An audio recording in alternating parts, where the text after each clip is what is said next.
Hi and welcome back to my channel. So something traumatic happened to me. Of course, I'm not about to give details. Let's say, please ignore my cardigan and cold as I'm wearing this. Let's say 2017 October, I had a very traumatic experience and it took a toll on me, and I was yet to recover, and I had another traumatic experience come 2019. So within the space of 2 years, in sum, I'm talking about death and grief.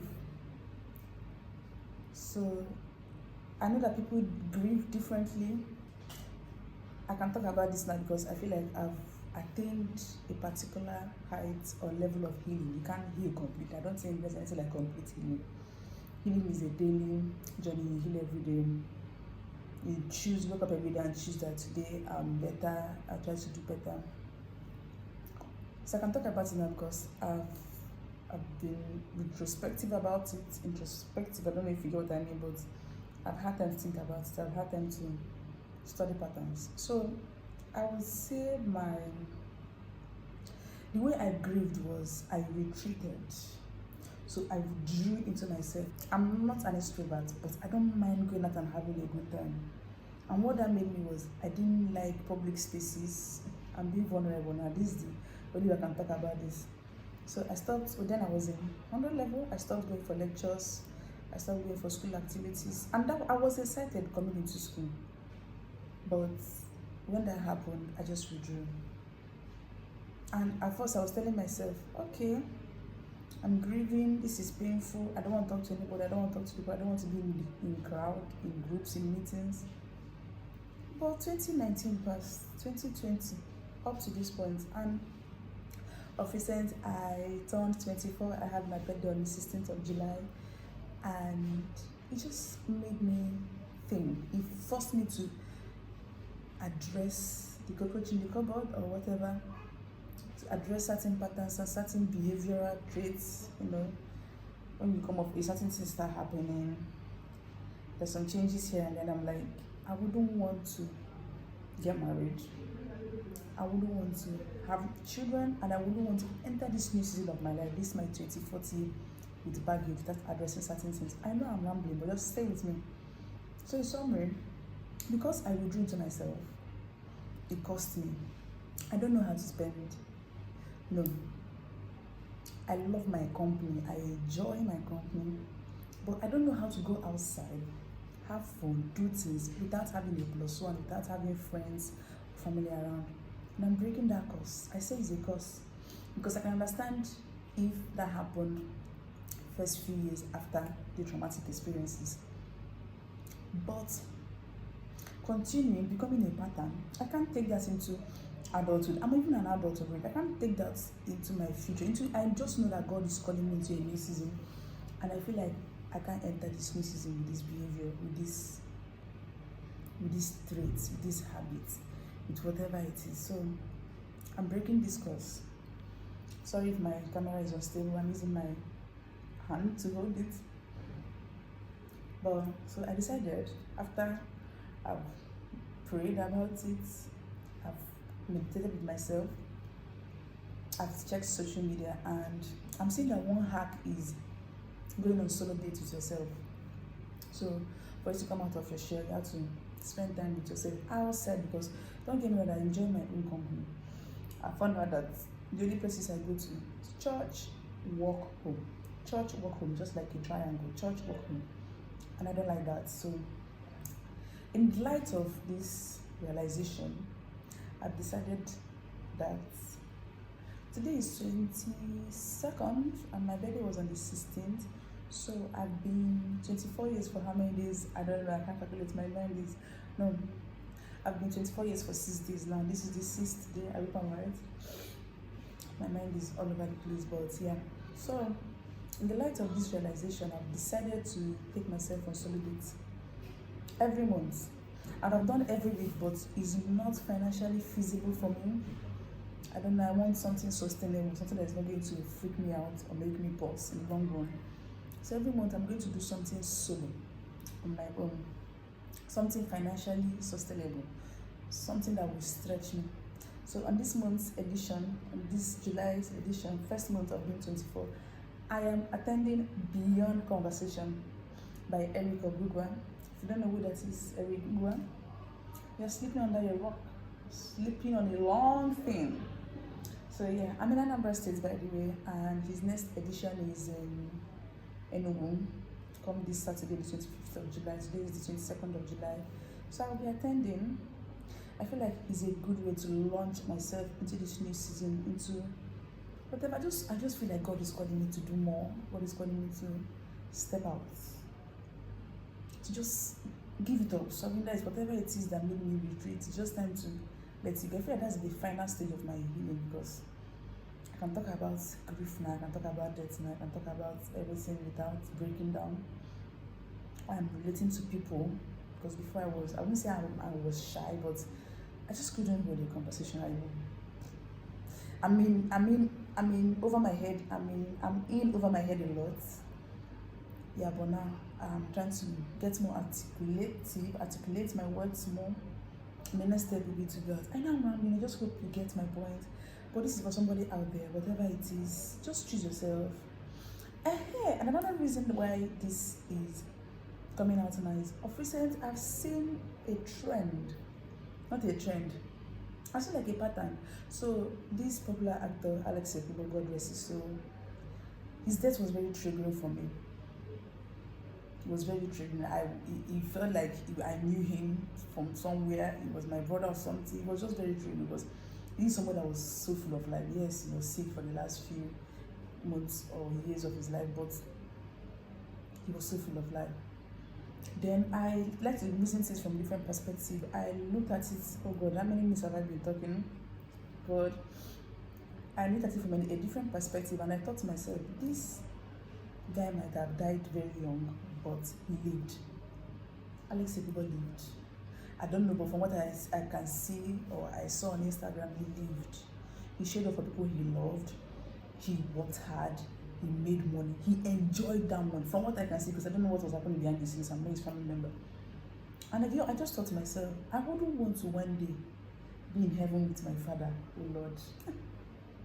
When I answered that call, when I finally with my Jesus, or when something life-threatening happens and I realize, or when I get old and gray, I realize that I did not live. I was talking to my friend about it the other day, Oni, shout out to you. And he was laughing about it, but I want to live. When I thought about that about Alex Gugua, I'm like, okay, I'm consoled. He lived well, he had a good time, he loved, his heart was broken, he cried. He lived. I don't know if anybody gets my point, but I wouldn't want to be old and grey and realize that the only place I went to was work, church, my house, work, church, my house, work, church. I don't know myself. I did not live. And I just have this fear or this ideology that once you get married, of course you wouldn't lose yourself in marriage, but it doesn't become about you anymore. It becomes about you, your husband, his family, your family. Sorry, this is shaking, my hand is shaking. Your children. Like, it's just not about you anymore. So this is my selfish year. 24 is my selfish year, my year of do it. Just do it. Do it scared, do it nervous, do it afraid. So in summary, I will be attending Beyond Conversation. Oh, my hand is shaking. I need a tripod. I'll be attending Beyond Conversation in Enugu come this July. I hope it's very stable. I'm just going to go and drink from the well of Eric Gugua and other community members, same siders like me. This will be my first step to solo dating and putting myself out there. So stay tuned. Come to Enugu with me. I just took permission from my chief, my colleague. So yeah, fingers crossed. We'll have another solo date next month. I'll just keep doing. I have a list, of course I can't share it now. But if you want to see more of it, keep on watching. See you in my next clip. Bye. It was something weird. I'm trying to black. You don't have this color? Another one? How much? Oh,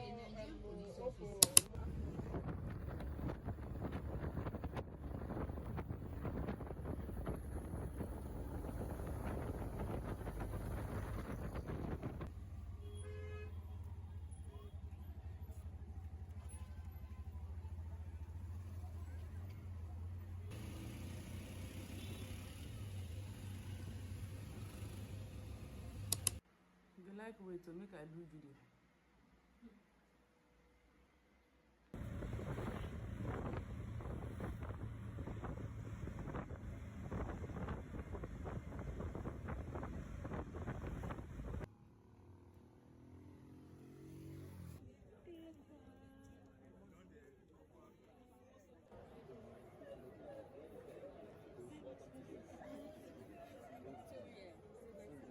Like, hello, I don't even know what I'm eating tomorrow. Message is amazing. See, she got it. Eric is coming. He's out already. Don't be rushing. That's the problem. Your blood is wrong. Making his way to the stage. Please, a round of applause as we welcome. See, the shout is coming from one side.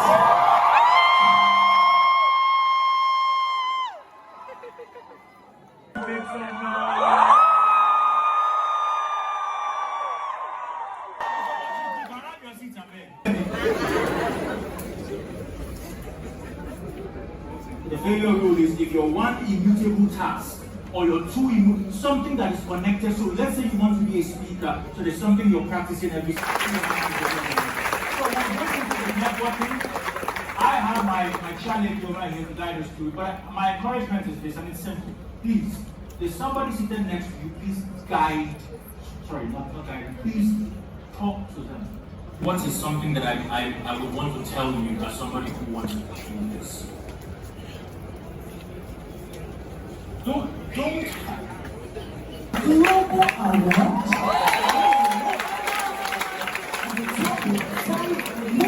In the world that don't hold back. He said, Enugu has given me amazing children. I found myself in marriage. In Enugu, I would rather do it again. Is something that she has lived a long time, and that's the experience of I've left my people, I've left familiarity, I've left something that was progressive, and here I am almost in limbo. How do we fix that? It's people that fixes these things, and so intentionally, because people also fix perspectives. I hope you know that. And if you want to progress, people also connect people to things.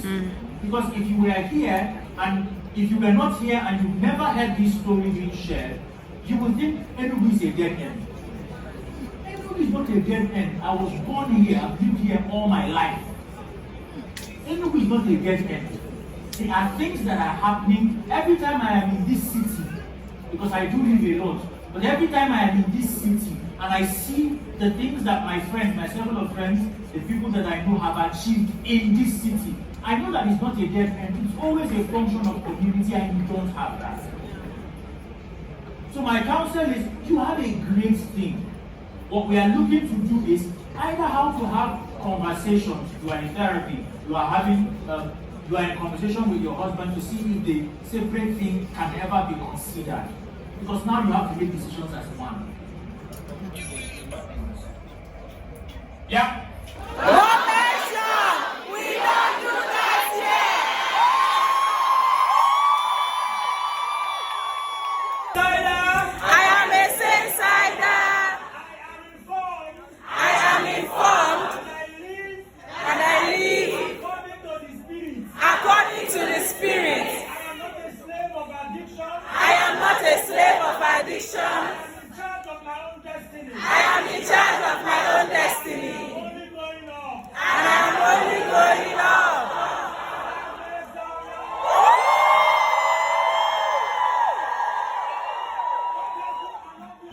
Good evening.